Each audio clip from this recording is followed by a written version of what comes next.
Papo de Psiquiatra, com Marcelo Branhas, Marcos Crossi e Pedro Rosa.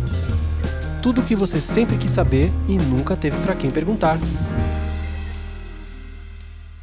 Bem-vindo e seja bem-vinda a mais este episódio do podcast Papo de Psiquiatra. Hoje a gente vai falar sobre um tema muito comum, também relacionado ao transtorno mental, mas que não é em si um transtorno mental. A gente vai falar sobre binge drinking, que seria beber em um binge, beber excessivamente em um curto período de tempo, ou um nome técnico de beber episódico pesado, né? Que é algo que acontece com frequência em pessoas que têm problemas relacionados ao álcool, mas não é algo que acontece exclusivamente com quem tem um transtorno mental.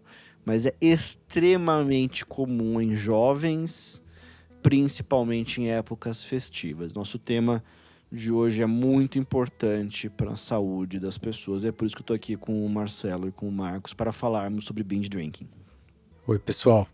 Mais uma vez um prazer estar aqui para falar sobre esse tema muito importante, porque eu acho que boa parte das pessoas pode achar que isso não é problemático, né? Quer dizer, esse beber compulsivo, esse beber episódico não configura um problema de saúde mental, né? E é um padrão muito comum visto em jovens, quer dizer, nas universidades, no final de ano, né, nas férias, quer dizer, as pessoas elas se engajam, né, nesse tipo de comportamento e que a gente sabe que tem vários riscos. Então é importante a gente falar isso aqui para vocês, né? Quer dizer, é diferente daquela pessoa que a gente, vamos dizer, classifica entre aspas, né, com alcoolismo, né? Mas acho que é importante a gente falar para vocês o geral, né, de binge drinking, para vocês entenderem o problema. Pois é, pessoal, feliz 2024. E a gente acabou, inclusive, escolhendo esse tema porque é época de festas, carnaval tá aí. E a gente sabe que o binge drinking, ele é a forma mais comum, o padrão mais comum de beber em excesso que temos. E só pra gente dar alguns dados para vocês, bom, o que é binge drinking, no caso, qual é a definição? É de você, em uma ocasião, beber excessivamente, de maneira intensa, num curto intervalo de tempo. E, para quem gosta de números, é mais ou menos 5 ou mais drinks para homens e 4 ou mais drinks para mulheres. Lembrando que, daqui a pouco a gente fala isso um pouco em detalhes, mas normalmente um drink ele é definido como uma aproximação, é a forma mais comum de beber a bebida. Por exemplo, uma taça de vinho, ou aquele copo de drink de whisky, ou um shot de tequila. Em geral são as formas mais comuns, mas a gente pode daqui a pouco dar uma definição mais precisa ainda para vocês. Bom, e como a gente já falou, os jovens, entre 25 e 34 anos, é o pico mais importante de você ter esse comportamento, mas já é observado por exemplo, em adolescentes, pré-adolescentes de 9 a 12 anos, vai aumentando. Então vai dos 9 aos 12 anos, em média, na população, e você tem um pico dos 25 aos 34 anos e diminui bastante aos 65, por exemplo. Então a gente sabe que nessas ocasiões tem muitos problemas, além das coisas mais leves que não são nada leves, mas você ter uma ressaca enorme, você ter uma cefaleia, dor de cabeça, você ter uma amnésia, não lembrar do que aconteceu, você se comportar de uma maneira que depois você vai se arrepender, você prejudicar bastante a sua saúde, ou coisas mais graves, como você dirigir alcoolizado e ter um acidente. Então é um pouco do que a gente vai falar hoje, inclusive como tentar prevenir isso. Essa é uma questão bastante importante porque é um problema muito frequente. Quase a totalidade dos adultos já consumiu álcool. Uma porcentagem muito grande dessas pessoas que já consumiu álcool já consumiu em algum momento, em poucas horas, uma quantidade grande de álcool. Às vezes, quando a gente fala para um paciente que beber episódico pesado ou um binge drinking a partir de 5 doses de álcool para um homem ou 4 para a mulher, a pessoa fica assustada, porque ela acha que 5 é pouco. Acha que 5 não é muita coisa, que muita coisa é 10, 15, 20. Mas no fundo o que a gente está dizendo aqui é o que é uma embriaguez relevante. A diferença entre homem e mulher se deve à velocidade de processamento do álcool, de metabolização e eliminação do álcool. O uso dessa quantidade, ainda que possa variar, quer dizer, existem pessoas que vão ter efeitos intensos do álcool, por exemplo, com 3 doses, significa que essa pessoa está embriagada e ela vai, do ponto de vista de saúde dela, estar mais susceptível naquela intoxicação a acidentes, a problemas que a gente chama, epidemiologicamente falando, de causas externas. Essa é a verdade. Eventos repetitivos dessa forma vão estar associados a médio e longo prazo ao desenvolvimento de transtorno de uso de álcool, antigamente chamados de abuso ou dependência de álcool. O que a gente sabe é que pessoas que são resistentes ao álcool, estou falando em contraste com alguém que fica embriagado já com 5 doses, que já fica com sinais evidentes de embriaguez. Há aquelas pessoas que, ainda que tenham consumido uma grande quantidade, não parece que estão embriagadas. É claro que esse indivíduo ele está com reflexos comprometidos, etc.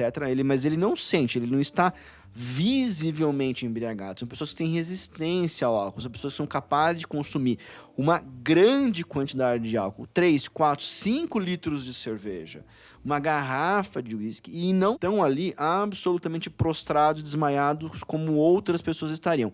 Essas pessoas que são muito resistentes ao álcool têm uma chance muito grande de desenvolver dependência de álcool no futuro. Então, esse é um fato. Então, estamos falando de 2 riscos: acidentes, causa externa, engajamento em conflito. Tem pessoas que só brigam com os outros, só vai se engajar em conflito físico com o outro quando essa pessoa está embriagada. Ou seja, estamos falando aqui de causas externas e estamos falando aqui sobre o risco de desenvolvimento de um problema de saúde grave, que é a dependência de álcool. Exato, Pedro. E por que a gente acha que isso é um problema, né? Além do que o Pedro está dizendo. Eu acho que tem vários fatores, né? Quer dizer, essa grande quantidade de álcool num curto espaço de tempo, né? São 5 ou mais doses no caso de homens, 4 ou mais doses no caso de mulheres em 2 horas, né? Por quê? Porque assim, a gente sabe que essa alteração comportamental e psíquica, né, causada, secundária ao binge drinking, depende do nível alcoólico, né? Claro que tem pessoas, como o Pedro falou, que demonstram menos, mas a grosso modo, né, quer dizer, a intoxicação do álcool vai depender do nível no sangue. Então, quando você bebe demais, muito rápido, o seu nível aumenta muito rápido também. E a partir daí, você começa a ter várias alterações comportamentais. E aí você pode fazer coisas mais impulsivas, então tem riscos aí de acidentes, então as pessoas pegam o carro, por exemplo, né? Eventualmente podem ter brigas físicas, né? Tem gente que tem uma agudização, por exemplo, de um transtorno mental subjacente, por exemplo, então pode aumentar aí o risco de comportamento autolesivo, né, contra si mesmo, por exemplo, comportamento suicida. Acidente, assim, doméstico, né, quer dizer, a pessoa aumenta a chance de queda, por exemplo, né, a pessoa ela perde a capacidade de avaliar o risco, né, quando ela está com altos níveis de álcool no sangue, né. Eventualmente tem comportamento sexual de risco também, né, então quer dizer, exposição à infecção sexualmente transmissível. A pessoa também, se ela se engajar demais em binge drinking, ela também vai ter problemas físicos. Quer dizer, ela pode ter a lesão hepática, né, problemas hepáticos, problemas no trato gastrointestinal, por exemplo, e assim por diante. Então, quer dizer, tem aí as pessoas às vezes acham assim, eu só bebi no final de semana, vamos dizer, o meu corpo, ele, durante o dia de semana não bebi nada, então eu recuperei. Na verdade, não. Na verdade, você pode, inclusive, ter lesões assim que são parecidas com pessoas que têm aí esse transtorno por uso de álcool diário. Então, é muito importante a gente definir isso como um problema, porque é um problema que faz parte de uma cultura atual. Talvez uma cultura atual que começa aí na universidade, quer dizer, aquela questão de trabalhar demais durante o dia de semana e se divertir demais no final de semana, né? Aquele work hard, play hard. Acho que tem um pouco aí uma cultura hoje que talvez estimule um pouco isso, então uma influência de grupo, né? E é impressionante, né? Que às vezes tem o blackout alcoólico, né? A pessoa realmente faz muitas coisas, se expõe, por exemplo, e depois eventualmente não se lembra, né?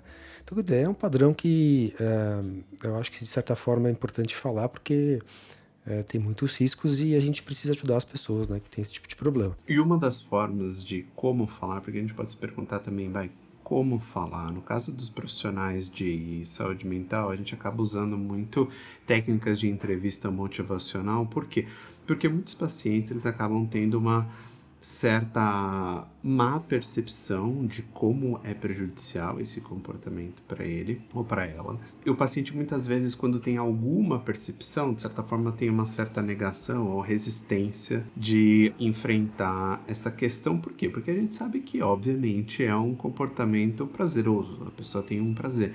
Então, acaba de certa forma, na cabeça da pessoa, tendo uma supervalorização do prazer e uma hipovalorização dos prejuízos. Então, de maneira não julgamental, a gente vai trabalhando com os pacientes e refletindo conjuntamente de, poxa, tantos os benefícios, entre aspas, as coisas prazerosas que a bebida pode trazer, quanto também os pontos negativos para tentar ir fazendo essa contraposição, porque, em geral, uma das formas mais eficazes de você mudar o comportamento é a pessoa mesmo começar a ter crítica desse prejuízo, além de outros aspectos, inclusive a gente falou em outros episódios, né, lembrando que esse não é o primeiro sobre álcool, de também Alcoólicos Anônimos, terapia, enfim, tratamentos medicamentosos, vocês podem até checar esse outro episódio. Agora, especificamente do binge drinking, uma coisa que muitos pacientes têm dificuldade de perceber é que a pessoa, poxa, eu não sou um etilista, eu não sou um alcoólatra, eu não tenho um transtorno por uso de álcool, porque eu bebo só em festas,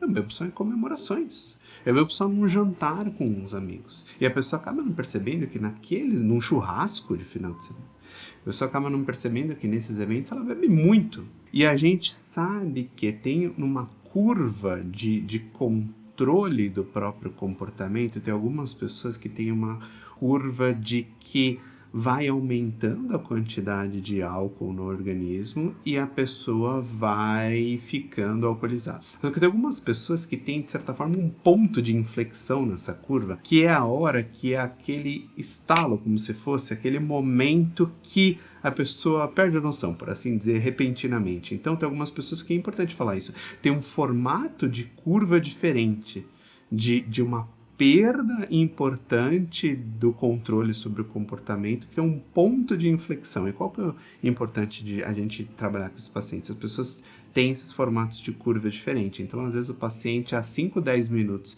ele estava, de certa forma, controlado, por assim dizer, no seu comportamento, mas tem um momento que, de certa forma, ele perde esse controle repentinamente, inclusive daí perde a noção de quanto está bebendo.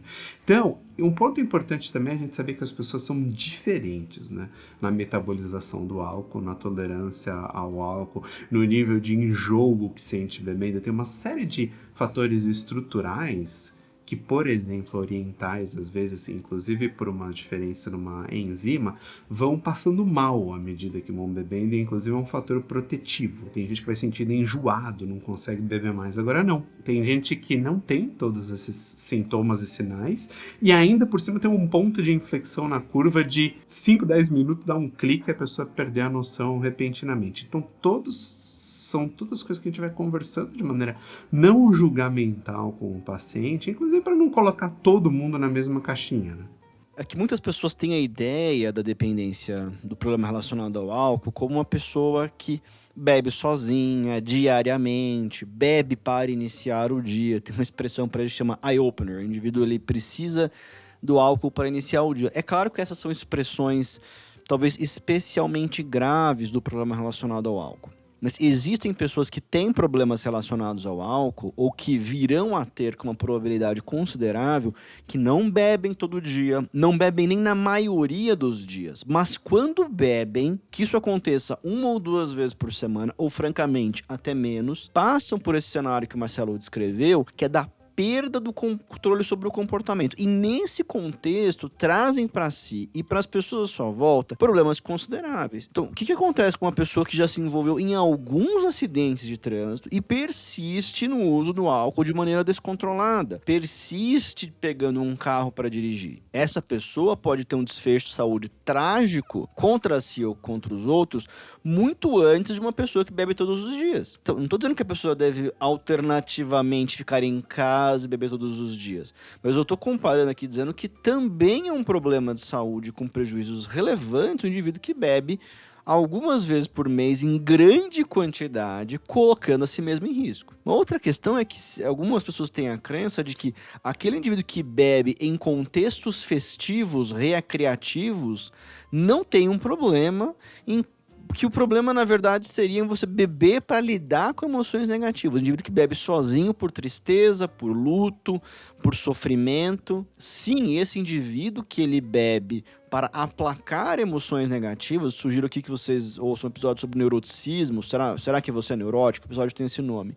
Que fala sobre isso, fala sobre reatividade aversiva e fala sobre esquiva experiencial de emoções negativas. Algumas pessoas usam substâncias como, por exemplo, mas não somente, por exemplo, o álcool. Essa é uma trajetória séria de desenvolvimento de dependência de álcool, transtorno de uso de álcool. É uma trajetória de desenvolvimento muito sério de transtornos emocionais como depressão. Agora, também acontece um desenvolvimento de um transtorno de uso de álcool naquele indivíduo que coloca o álcool como, digamos assim, o centro do seu prazer. O álcool vai adquirindo progressivamente uma primazia sobre o lazer do indivíduo, sobre as coisas boas da vida do indivíduo. Ele começa a surgir a ideia de que o álcool ele é sinônimo de prazer. Não, a socialização com os amigos é pior sem álcool. Isso acontece em todas as áreas da vida que tem prazer. Isso também é um problema, e tipicamente ali tem um consumo relevante, caracterizando ali esse binge drinking, como a gente está falando no episódio Beber Pesado.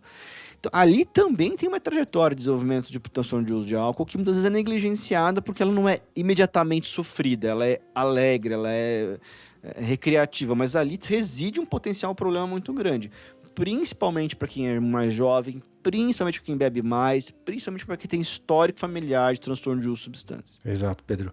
Quer dizer que assim, e isso talvez no consultório são pacientes que muitas vezes é muito difícil a gente conseguir fazer com que eles reconheçam, né? Porque é muito difícil deixar essa primazia assim do álcool sobre o prazer para algumas pessoas, né? Quer dizer, às vezes deixar isso envolve perder, inclusive, grupo de amigos, né? Eventualmente algumas pessoas não têm outras pessoas com quem sair, né? E então eu acho que esse é um padrão atual e que requer um cuidado, e eu acho que assim, o cuidado começa primeiramente pela prevenção. Fico pensando que hoje em dia, cada vez mais a gente observa isso na nossa prática clínica, na nossa vida, como é aceitável, por exemplo, as pessoas começarem realmente a ingerir grandes quantidades de bebida alcoólica muito cedo. A gente sabe que aqui no Brasil as pessoas podem começar a ingerir bebida alcoólica a partir dos 18 anos. Isso tem motivos para isso, né? Nos Estados Unidos, a partir dos 21 anos. Por quê?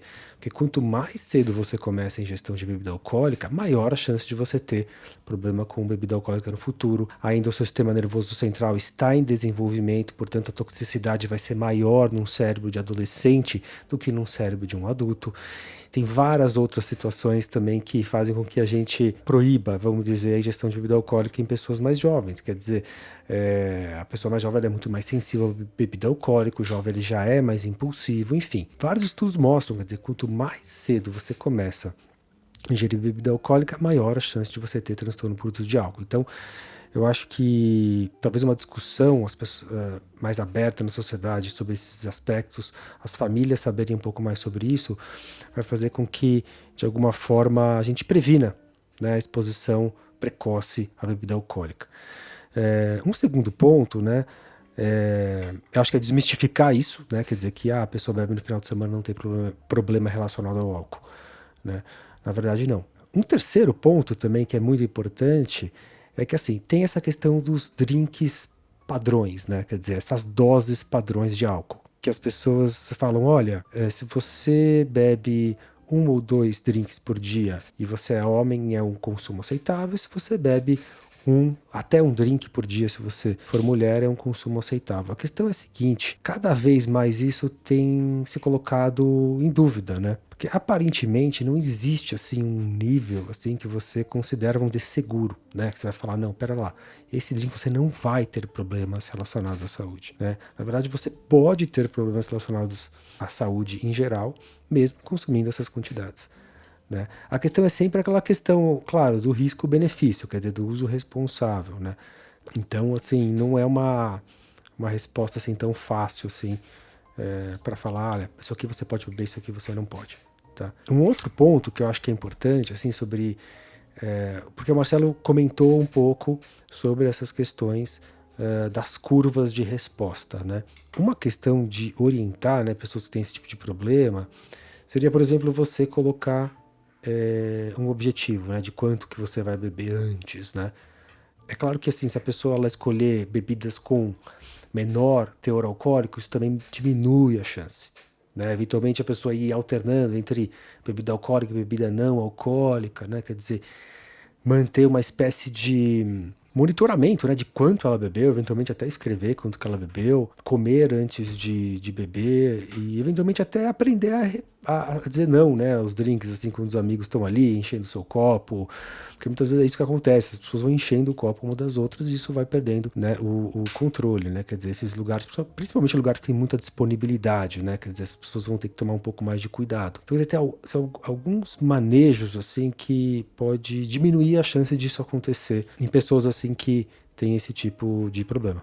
E eu acho que tem uma questão que as pessoas têm uma dificuldade em calcular as doses, né? Por exemplo, a gente tipicamente entende que uma dose, né, seria equivalente a uma cerveja. Uma cerveja é uma dose, porque tem ali seus 350 ml a 5%. Então, se a gente fizer uma conta aqui simples, quanto que é 350 vezes 5, dá uma coisa de 17,5 ml. Isso dá uma questão, assim, 17, uns 20 por 20 ml de álcool, né? A questão vai ser, se você tem uma bebida que tem 40% de álcool, eu teria alguma coisa em torno de 40, 45 ml, que é uma dose de um destilado. E aí é uma questão que às vezes a pessoa vai lá, compra um gin, e nesse gin ela vem num copo muito grande. E para até a pessoa, o estabelecimento comercial, sentir que ele pode cobrar do indivíduo o valor que se cobra hoje por um gin, coloca-se ali 2 a 3 doses de gin. Então coloca uma latinha de tônica, 120 ml de gin, isso vai dar os seus meio litro ali daquele balde grande. Só que no fundo, ali tem 3 doses, e o indivíduo acha que eu tomei um gin. Um gin não é uma dose. Um gin são 3 doses. É claro, pode ser que seja 2, pode ser que seja 4, depende do estabelecimento. Mas tem que se colocar isso em perspectiva. O mesmo vale para vinho. Porque tem taças e taças de vinho. Tem taças pequenas e tem taças que mais parecem baldes. Bom, uma outra questão é que as pessoas às vezes têm uma dificuldade de fazer um cálculo do que é uma dose padrão. Standard drink. O que tem padronizado é que uma dose ela tem 14 gramas de álcool. Essa dose ela é equivalente aproximadamente a uma latinha de cerveja. Porque a cerveja tem aproximadamente 5 ml. É claro que se você pegar uma latinha de uma cerveja que tem 10% de álcool, ela vai ter 2 doses. Sobre destilado, que aproximadamente tem 40% de álcool, mais ou menos 40, 45 ml tem uma dose. E aí é uma questão importante, porque muitas pessoas vão tomar um gin e acham que naquele gin tem uma dose de álcool só. E claro que não tem. Até para que o estabelecimento comercial possa cobrar o que eles cobram hoje por uma taça, por um drink de gin tônica, coloca-se uma dose, uma quantidade muito maior de gin, que pode ser que tenha 2, 3 doses de gin. Então se coloca ali 100 ml de gin, uma lata de tônica, 100 ml de gin tem 2,5 doses de álcool. Gin tem até mais de 40%. Vinho é algo semelhante, tem aproximadamente, quanto que é uma dose? 150 ml, mais ou menos, considerando aí um 12% de concentração. Isso vai dar 5 doses por uma garrafa típica de 750. Ou seja, a gente precisa ter um rigor muito grande na hora de fazer essa conta, né? Então é importante ter isso em mente, tá? Pois é, pessoal. Então, todo mundo ficar atento nessa época de festas, que é onde acontece mais ainda esse problema, mas refletir sobre você, sobre seus familiares, se você tem um padrão de binge drinking e buscar ajuda. Tem diversas formas de tratamento, de modalidades de tratamento. Que nem a gente comentou, ouça de novo o episódio sobre transtorno por uso de álcool, que tem aqui no podcast, e busque ajuda, que tem diversas formas eficazes de melhorar esse problema.